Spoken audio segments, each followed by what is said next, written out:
네, 여러분 안녕하세요. 선거판이 점점 막장으로 가고 있습니다. 이거 무슨 일본의 전국시대도 아니고 거의 내가 살기 위해서 죽고 살기로 싸우고 상대를 쳐내고 속이는 거의 무슨 오징어 게임을 지금 능가하고 있는 상황이에요. 그 다음에 또 하나는 극단으로 이제 혼탁해지고 있어요. 조폭이라는 단어가 막 일상으로 나오고 아니라고 해도 계속 얘기하고 지금은 이제 막 살인까지 나오고 있는 상황이에요. 지금 윤석열 캠프는 정상적인 지금 선거를 끌고 갈 의사가 전혀 없어. 어차피 정책 대결도 안 되고 인물 대 인물 대결도 안 되는 거예요. 서로 모든 걸 다 무한 검증을 받아서 까놓고 까놔서 승부를 할 자신이 없기 때문에 이재명의 이미지를 더럽히는 전략으로 해서 계속 어그로를 끌면서 지금 시간을 끌고 있거든요. 그리고 윤석열의 비리나 김건희의 비리 뭐 이런 것들은 전부 검찰이 알아서 다 시간 끌어주고 털어주고 하고 있는 거죠. 김건희 안 부르잖아요. 대장동으로 해서 했다가 이제 실패한 상황인데 계속해서 이제 새로운 것들이 나오는 거죠. 이렇게 되면 이렇게 진짜 막장으로 가고 혼탁해지면 무슨 일이 벌어지냐. 선거에 관심이 없는 사람들은 아무도 투표를 안 한다는 거. 투표장에 안 나와요. 왜? 윤석열에 대한 선호도도 없지만 이재명은 찍으면 안 될 것 같거든. 그러면 선거를 포기해버리는 거야. 지금 제가 볼 때는 이 전략을 치는 거예요. 그래서 코어들만 선거에 출몰하게 선거를 투표할 수 있게끔 하는 게 지금 얘네들의 지금 전략인 것 같거든. 그 다음에 또 하나는 지금 이제 국진당에서 벌어지고 있는 상황을 보면 지금 윤석열은 어차피 당을 접수하러 들어간 거잖아요. 제가 볼 때 이준석은 본인이 감당할 수 없는 괴물을 갖다가 안에다 끌어들였어. 예, 어떻게 보면 좀비를 하나 갖다 풀어놓으니까는 그냥 당이 완전히 아수라장이 난 거죠. 그리고 이제 본인의 생명마저도 위험해지는, 정치적 생명마저도 위험해지는 상황까지 왔는데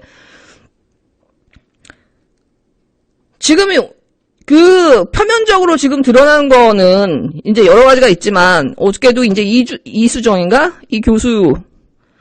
이 여자는 참 굉장히 대단한 여자 같아. 늘 정치에 관여 안 한다. 정당에 관여 안 한다고 하면서 매번 선거 때마다 등장해. 홍반장이야, 이 여자는. 심지어 이 여자는 윤석열의 감찰징계 상황에서도 법무부 감찰위의 소속으로 윤석열의 감찰과 징계가 부적정하다라고 만장일치 의결하는데 표를 던진 여자예요. 이 여자는 늘 윤석열의 곁에 있었다라는 거. 근데 마치 지금 뭐 이재명 지사 때문에 뭐 선거에 합류한 것처럼 얘기하지만 이 여자는 늘 선거에 항상 꼭다리로 껴있다라는 거. 정치를 하지 못해서 거의 미친 여자 같아. 나는 이런 여자를 소위 이 여자 한 10분만 들어봐도 완전 뽀록꾼 거 아는데 이 여자를 무슨 범죄 심리학 무슨 전문가로 언론이 이렇게 포장해줘서 스타로 만들어주고 이제는 무슨 진보의 뭣도 아닌 뭔가 패미를 대표하는 여자인 것처럼 만들어서 이렇게 앞에 내세우는 것 자체가 진짜 이거 진짜 한마디로 저는 코미디 같은 것 같아요. 이수정 같은 여자가 범죄 심리학의 뭐 전문가다라고 하는 거. 그다음 또 하나는 뭐냐면 왜 윤석열은 이준석의 그 극구의 반대에도 불구하고 왜 이수정을 데리고 왔을까? 김건희를 커버하는데 최적의 사람이라고 이 여자는 이 남자는 본 거예요. 윤석열은. 지금 김건희가 어떤 식으로든 계속 언급이 되고 비판을 받은 상황이고 이제 민주당에서도 이제 김건희에 대한 공격이 계속 들어간단 말이에요. 그러면은 지금 윤석열 입장에서는 이거를 여성인권 침해, 여성에 대한 폭력, 뭐 이런 식으로 계속 끌고 가기 위한 프레임을 지금 걸기 위해서 이수정을 앞에다 세운 거거든. 그거 말고는 이수정을 왜 듣고 하는지가 해석이 안 돼요. 이건 김건희 실드용이야. 그 다음에 또 하나는 지금 민주당이나 여기서 이제 김건희에 대해서 이제 계속 검증을 하려고 하는 이 움직임이 벌어지니까 선관위까지 나서가지고 윤석열 뭐 라마다 르네상스 얘기하지 마. 줄리 얘기하지 마. 윤석열의 철하는 말 하지 마. 지금 다 금지어로 만들어놨거든요. 그러니까 윤석열이 대한민국의 핵으로 부상하면서 벌어진 일들이 뭐냐. 대한민국의 권력기관들이 일제히 과거로 회귀하고 있다는 거예요. 예, 지금 국진당의 상황이 굉장히 재밌죠. 국진당이 희한한 게 뭐냐면은 자기들 내부 안에 있는 이 막장 드라마를 여과 없이 다 이렇게 언론에 보여줘요. 그 안에 선과 악이 있고 사람들이 굉장히 관심을 가지게 만들어. 우리가 지지하지 않았던 사람들을 지지하게 만들어. 마치 무슨 이준석도 그랬고 홍준표도 그렇고 지금 또 이준석은 그러고 있고 뭐 김종인도 그렇고 무슨 드라마를 연재하는 것 같은 그런 느낌이에요. 근데 이 느낌은 서울시장 때도 비슷했거든요. 지금 우리가 지금 넉넉히 보고 있는 게 아닌가라는 좀 그런 우려가 들긴 합니다. 근데 그냥 있는 그대로를 보자고 하면 사실 국진당은 지금 쥐레가 터지고 있는 상황이에요. 하나하나. 지금 이제 이준석이라는 쥐레가 이제 터지기 직전인 상황인 거죠. 나중에 어떻게 대폭발로 이을지는 이제 어디까지 갈지는 알 수 없죠. 근데 지금 이준석 입장에서는 진짜 억울한 상황이지. 근데 결국은 이준석이 자승자박인 거예요. 본인이 똑똑하다고 깐죽대고 무슨 비단주머니 얘기했지만 윤석열은 콧방귀도 안 끼고 있는 상황이었거든. 콧방귀도 안 끼고 있는 사람을 끌어오고 삼고초려를 해서 데리고 와서 자기와 김종인이 합쳐서 윤석열을 대권으로 만들 수 있다라고 하는 어떻게 보면은 둘 다 백일몽을 꾸고서는 윤석열을 데리고 왔지만 윤석열은 다른 꿈을 꾸고 있었거든. 윤석열의 입장에서는 김종인이나 이준석은 깜도 안 되는 거예요. 필요한 존재이긴 하지만 자기 입장에서 봤을 땐 깜이 안 되는 거야. 윤석열이라고 하는 하나의 그 권력, 그 윤석열을 떠받치고 있는 그 뒤에 있는 그 흑막에 있는 세력들이 봤을 때는 김종인이나 이준석은 깜이 안 되는 거야. 왜? 얘네들이 추구하는 그 권력의 색깔은 칠흑 같은 검은색이거든요. 그냥 흑막이거든. 그 흑막 안에 들어오기에는 이준석이나 김종인은 너무 장삼이사야. 그러니까 결국은 지금 이준석이 지금 쓴맛을 보고 있는 상황인 거죠. 김종인은 자기가 무슨 원탑이 될 거고 마치 김종인이나 이준석은 본인이 마치 무슨 대단한 책사인 것처럼 깐족됐지만 윤석열 입장에서는 그럴 수가 없어요. 윤석열이라고 하는 인간의 속성을 보시면 누구와도 그 어둠을 나눌 수가 없어요. 김건희도 마찬가지죠.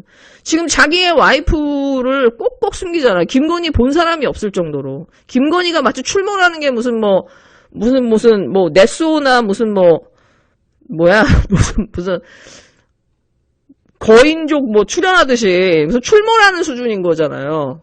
이 정도로 숨기고 있다라는 거거든. 진짜 철저하리만큼. 제가 볼 때는 김건희가 지금 제정신으로 살 수 있나 저 정도로 숨어 있다고 하면은 그런 생각이 들 정도로 자기의 성공을 위해서 철저하게 지금 이제 자기 아내를 가리고 있는 상황이거든요. 그게 지금 윤석열이 가지고 있었던 삶과 이 사람이 앞으로 가야 될 길에 어떻게 보면은 그냥 단면으로 보여주고 있는 거예요. 그러니까 윤석열이 추구하는 권력은 그냥 그 자체로 어둠이거든요. 그 어둠의 흑막 안에서 벌어지고 있는 거예요. 그 흑막 안에는 소수의 사람만 들어올 수 있는 거거든. 누구하고도 나눌 수 없는 거예요. 그게 윤석열이 가지고 있는 그 인간으로서의 속성이면서도 그 어둠의 속성이거든. 그렇기 때문에 어떻게 보면은 그 김건희 배후에 있는 자가 윤석열을 낙점했을 확률이 높은 거예요. 김건희의 그 보호자로. 제가 예전에도 말씀드렸지만 사실은 김건희의 배후에 있는 자가 윤석열을 김건희의 호위무사로 낙점해서 고용했을 확률이 너무 높다. 큰 방 하나 얻어주고 17층에. 그만큼 이들은 누구와도 이들의 이 사적인 생활뿐만 아니라 이 공적인 것도 나눌 수 없는 거거든요. 윤석열이 만든 수많은 자기가 검사를 하면서 벌였던 이 비리들, 그 다음에 김건희와 얽혀져 있는 사적인 비리들이 거의 드러나지 않잖아요. 설령 드러났다 하더라도 그 권력이 다 감춰주잖아. 언론이 다 감춰주잖아.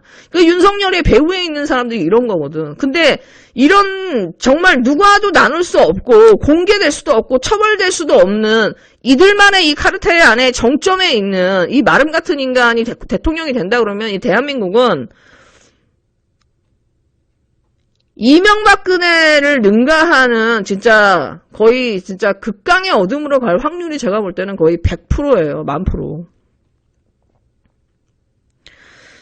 윤석열이 이준석을 버린 거는 이준석의 깐죽거림도 있고 가짜는 것도 있지만 윤석열 입장에서 김종인을 버린 거는 사실은 그 부분은 이 사람도 굉장히 고심이 많았을 것 같아. 왜? 자기한테 필요한 존재니까. 하지만 필요함에도 불구하고 끝내는 버리는 카드로 쓰고 김병준 같은 그 허수아비를 앞에다 앉혔다라는 거는 윤석열의 이 권력은 누구하고도 나눌 수 없다라는 걸 의미하는 거예요. 그러니까 윤석열이 소위 말해서 우리가 언론에 드러나지 않는 그 또 다른 제3의 세력이 윤석열과 함께하고 있다. 그렇기 때문에 김종인을 과감하게 쳐낼 수 있는 거예요. 그리고 그 세력들은 누구와도 권력을 나눌 수 없다. 그리고 그 권력의 속성은 철저하게 암흑이다라는 거. 그 다음에 또 하나는 윤석열의 어떤 사적인 부분에 대해서 우리가 아는 게 있나요? 김건희에 대해서 마찬가지예요. 이 사람들 철저하게 비밀주의거든. 자기들의 가지고 있는 사생활이나 비밀주의를 누구하고도 나눌 수가 없어요. 누구에게도 공개할 수가 없어. 왜? 너무 추잡스럽거든. 그렇기 때문에 김종인하고 함께 할 수가 없는 거예요. 이준석하고. 왜? 자기가 책사처럼 따돌면서 자기를 오픈하고 이제 상담을 해야 되는데 그렇게 할 수가 없는 거야. 책사를 부릴 수가 없는 거예요. 왜? 자기를 깔 수가 없거든. 저는 이게 나중에 결국은 윤석열과 김건희를 파멸시키는 트리거가 될 거라고 봐요. 이 비밀주의. 윤석열의 사생활이나 윤석열의 취향이라든가 윤석열이 그런 것들을 우리는 하나도 아는 게 없거든. 사실은 윤석열이 지금 나이가 60이 넘었는데 윤석열의 개인적인 사생활에 대해서 알려진 게 있나? 없어요. 이 사람이 살아온 업적이 뭔지 몰라. 다만 검사를 하면서 이런저런 이상한 짓을 한 거는 다 알고 있어. 근데 그거는 그 검찰이라고 하는 권력이 지켜줘. 언론이 지켜줘. 법원이 지켜줘. 김건희도 마찬가지죠. 저렇게 많은 비리가 있는데 부르지도 않잖아요. 한동훈도 마찬가지죠. 지금 한동훈이 드러나지 않지만 윤석열과 한동훈은 우리가 상상하는 그 이상의 확률이 되게 높거든요. 한동훈의 핸드폰이 까지지 않는 것처럼, 그리고 까지지 않아도 대한민국에 아무 일도 없이 지금 2년이라는 시간이 흘러가는 것처럼, 처벌받지도 않고 오히려 당당한 것처럼 지금 그런 식으로 가는 인간들이 어떻게 누군가와 자기 글을 나눌 수 있겠어요. 그러니 김종인은 내쳐질 수밖에 없는 운명인 거지. 뭐 이준석도 마찬가지고. 그 다음 또 하나는 이 최은순이 지금 드러나고 있는 걸 보면 누가 본부장이라는 단어를 줬는지 모르지만 참 잘 줬어요. 한과 멀다고 비리들이 나옵니다. 근데 언론이 아무렇지 않게 그냥 써요. 휘 갈기고 넘어가요. 이제 비리가 너무 많으니까 이제 마치 무슨 나중에 최순실의 비리가 처음에 나왔을 때 와 이러다가 몇 번 나오니까 이제 사람들이 무감각해진 것처럼 지금 보면 최은순이 돈 먹고 땅 짓고 헤엄치는 과정을 보면은 이 여자가 무슨 기술이 있어요. 받은 교육이 있어요. 전문성이 있어요. 김건희도 마찬가지고. 다 권력자와 이 법조인들과 이 검찰의 힘을 얻어서 계속해서 돈 먹는 짓을 하는 거거든. 근데 보시면 김건희도 그렇고 최은순도 그렇고 되게 없어 보이잖아. 말하는 거나 이런 거 보면 너무 싼티나고 도대체 그냥 동네 아줌마 수준의 말을 가지고 무슨 250억을 먹었네, 850억을 먹었네, 1000매건대 무슨 뭘 했네라는 말들이 나오잖아요. 이거 최순실하고 똑같거든요. 최순실이 딱히 기술이 있는 게 아니잖아. 교육받은 것도 아니잖아. 왜 이게 가능하냐? 이 사람들을 이용해서 권력자들이 뒤에서 권력을 행사하고 이 사람들이 돈 벌 수 있게 해주고 이 사람들은 결국 저수지의 역할을 한다는 거예요. 그리고 자기들은 푼돈 모아서 뭐 몇십억 몇백억씩 재산을 모았겠지만 사실은 이 사람들이 결국은 누군가와 그걸 나누고 있다. 그리고 그 나눈 사람들이 누구냐? 소위 말해서 이들을 지금 지켜주고 있는 기득권의 카르텔이라는 거. 그렇기 때문에 이런 사람들이 여기까지 올 수 있었다는 거예요. 윤석열도 김건희도 최은순도 진짜 무식이 털털털털 털리는 사람들이 아무런 처벌도 받지 않고 지금도 조사조차도 제대로 받지 않고 소환조차도 받지 않고 여기까지 올 수 있었다라는 거거든. 이게 어떻게 보면 대한민국의 거대한 흑막이 여전히 건재하고 있다는 걸 보여주는 거고요. 지금 이 선거의 중요함은 뭐냐면 우리는 다시 또 정말 1960년대의 흑막의 시대로 다시 돌아가느냐 아니면은 그 흑막을 걷어내느냐에 진짜 과거와 미래의 진짜 한판 진짜 정말 운명을 건 전쟁 같은 대선이 된 것 같아요. 네, 여러분 즐거운 하루 되세요.